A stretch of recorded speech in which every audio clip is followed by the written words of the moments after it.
يضرب النصر بثلاثية نظيفة ويوسع الفارق في صدارة قمة الدوري السعودي.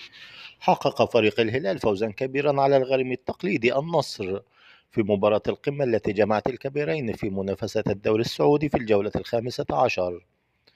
حيث لم يتمكن كريستيانو رونالدو ورفاقه في كسر عقدة الهلال وتحقيق الفوز، بينما نجح الهلال بقيادة نيمار دا سيلفا في التفوق على كريستيانو وساديو ماني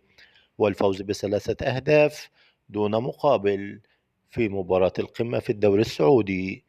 بهذا الفوز ينجح الهلال أن يوسع الفارق في صدارة الدوري إلى 7 نقاط، متربعا على قمة جدول ترتيب الدوري السعودي برصيد 41 نقطة،